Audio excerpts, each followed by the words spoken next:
The most renowned blonde in history, Marilyn Monroe was a Hollywood sex icon whose charm even the US president couldn't resist. But was she really happy behind her dazzling beauty and endearing smile? Her life was more than simply beauty in the limelight. She experienced 3 divorces, was sexually assaulted, humiliated by producers, and battled drug addiction from an early age. The circumstances in Marilyn Monroe's life were enigmatic, tragic, and depressing. In today's video, we examine Marilyn Monroe's path to fame in Hollywood and view a few rare images of her. Marilyn Monroe was born in Los Angeles on June 1, 1926. Marilyn Monroe was merely a stage name, something that not everyone is aware of. Norma Jean Mortensen was her true name. Norma Talmadge and Jean Harlow, 2 well-known Hollywood actresses, inspired her name. After several failed marriages, her mother, Gladys Pearl Baker, who worked in the film industry, experienced serious emotional anguish. Marilyn was classified as an illegitimate child because her father never showed up in her life and his genuine identity was unknown. Her mother did, however, once assert that her biological father was Charles Stanley Gifford, a Consolidated Studios employee with whom she briefly had an affair. In April 2022, this confession was ultimately verified. Investigators performed a thorough investigation and DNA testing for the documentary Marilyn, Her Final Secret. A strand of Monroe's hair from an auction was used for the test, which validated the theory. Gladys Baker was a bad mother since she enjoyed going out and didn't want to spend her whole life taking care of rattling toys and diapers. She promptly left her daughter when she was just 2 weeks old as a result. The child was put with a foster family that operated an orphanage. It cannot be claimed, nevertheless, that Gladys gave up on her daughter entirely. She saw her daughter on the weekends and covered all of the costs of her upbringing. Norma felt rejuvenated by the few hours she spent with her mother every week. Gladys soon returned to live with her daughter. But this wasn't only because she felt bad about Norma. She was able to borrow money to purchase a home close to the Hollywood Bowl because she had a small daughter.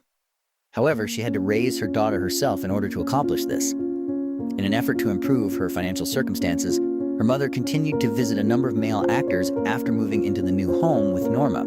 Her mother once showed her a picture of a man she claimed to be her biological father. Charles Stanley Gifford was his name. That picture turned into a far-off dream for a young child who was denied a father's affection, a dream that haunted her throughout her adult life. In an attempt to fill the emotional gaps left by her upbringing, she looked for parental adoration in every man she encountered. Norma's mother, accustomed to a life of partying and revelry, often neglected her. As a result, Norma quickly fell behind in her studies. Gladys was distracted from raising her daughter not only by the parties, but also by her own mental illness. Furthermore, the difficult living conditions led to a nervous breakdown in 1934.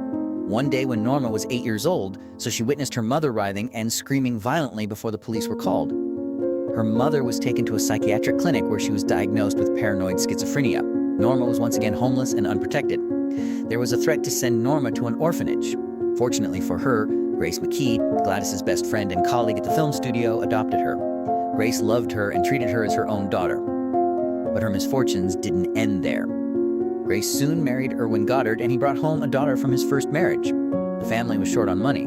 Irwin then started attempting to convince Grace to send to an orphanage. She wasn't their biological daughter, after all. After a major argument, Irwin insisted on raising his own daughter, so Grace reluctantly sent Norma to the orphanage but continued to visit her weekly. Once again betrayed by adults, ridiculed by friends, and consumed by loneliness, Norma's mind was severely affected.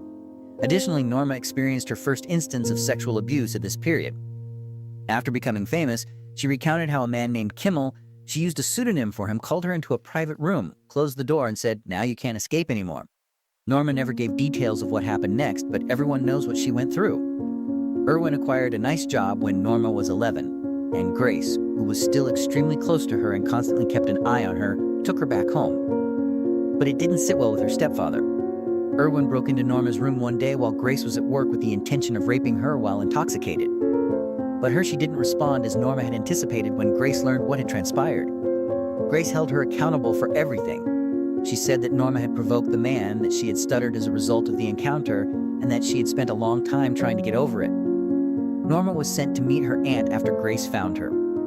You know what? Did she make things easy for Norma? Not, of course. Moreover, around 1938, Norma was forced into an intimate relationship with a cousin. The details aren't revealed, but one can only imagine how the little girl felt, having no one to complain to. As an orphan, alone with her mother still alive, she became increasingly immersed in dreams of the magical world of cinema, spending all her allowance on movie tickets. She wrote, "Some of the foster families used to take me to the cinema to get me out of the house, and I would sit there all day and night. We haven't reached the crucial point in this video yet, so feel free to comment on your favorite Marilyn Monroe movies. We would be delighted to hear your thoughts. At the age of 12, Norma Jean discovered that she had a half-sister on her father's side named Bernice. Delighted by this discovery, she began exchanging letters with her sister, building a relationship that lasted until the final days of Monroe's life. When she turned 15, Norma found herself in a difficult situation. She was no longer financially supported by her guardian and Grace, and her husband had to move to another state. To avoid being sent back to an orphanage, Norma made a decision far beyond her years. After dating her neighbor James Doherty for a while, she got married to him. She was 5 years younger than him. He was quite attractive and courteous, and her affection for him was undeniable. I was very attracted to him because he was one of the few young men I did not feel sexually repulsed by. Marilyn wrote in her journal. In addition, I felt secure since I thought he had better attributes than I had. Norma would later experience emotions of inferiority and regret her choice more and more. But at that moment, she was adjusting to her new duty as a housewife. Did she find it enjoyable? We don't believe that. Her dream of becoming an actress seemed further off the longer she was married to James. James chose not to enlist in the merchant fleet in 1942 during World War II. Norma acquired a work at the Radoplane weapons plant on her mother-in-law's suggestion after her husband joined the Navy, primarily because it was close to her house. The future Marilyn Monroe was employed on the production line, initially as a glue sprayer and then as a parachute cover inspector. David Conover, a military photographer, visited the factory in 1945 with the task of taking pictures of the female employees for the Army magazine Yank. He picked Norma, who was stunning and only 19 at the time, to be the focus of the story. Conover was so happy with the photo essay's outcome that he went back to the factory to persuade the young woman of her aptitude and extend an invitation for her to become a fashion model. Norma was ecstatic. Someone had finally noticed her. As some publications about Monroe like to say, what happened next was not precisely like a Cinderella fairy tale. Norma Jean did not get $1 million in her bank account or snag her ideal job. Her career did not take off instantly. She just quit the factory to pursue a career as a fashion model. She was no different from thousands of other American girls. Norma could not be stopped, despite her husband's lack of enthusiasm for the proposal. After setting up a picture session for her, Conover assisted her in contacting the Blue Book modeling agency in Los Angeles. The agency owner recalled that Marilyn was the weakest student when she first started training, but she put in more effort than anybody else, and her unwavering drive to get better was soon rewarded. The girl went on to become a popular model. Norma's images were featured in over 30 magazines in just 6 months. During photos, Eve Arnold, the photographer who went on to capture many of Marilyn Monroe's most well-known images, was totally in charge. Everything was manipulated by her. I am the camera. She had a thorough understanding of the camera. She was the first person I had ever encountered who could elicit such a reaction. Norma Jean was not born blonde, as you can see. Because blondes typically get more job offers, her agents convinced her to tint her hair a lighter shade. For her dream, she would stop at nothing. She experimented with 12 different blonde hues over the course of the following few years before settling on her characteristic shade, but modeling was still insufficient for her. Acting in movies remained Norma's desire. Norma was selected when the agency set up an audition for her at 20th Century Fox in 1946. She signed a contract with the studio. Whether she starred in a movie, she was expected to get $75 a week. Additionally, Norma was called in for a discussion by Ben Lyon, the head of casting, before deciding the contract. Norma Jean Mortensen, he claimed, was an unsuitable name for a movie star. Selecting a final name was quick. Norma chose to take on her grandmother's last name, Monroe. Before Lyon recommended Marilyn, they considered a number of choices. Why? He had already met Marilyn, an actress who bore a striking resemblance to Norma. Marilyn Monroe was born in this manner. For the remainder of her life, Norma Jean Mortensen would present this picture. Her marriage to her spouse, meanwhile, kept becoming worse. James considered his wife to be a traditional housewife and desired a large family. Norma didn't attempt to uphold that reputation for very long. Thus, the couple separated in 1946.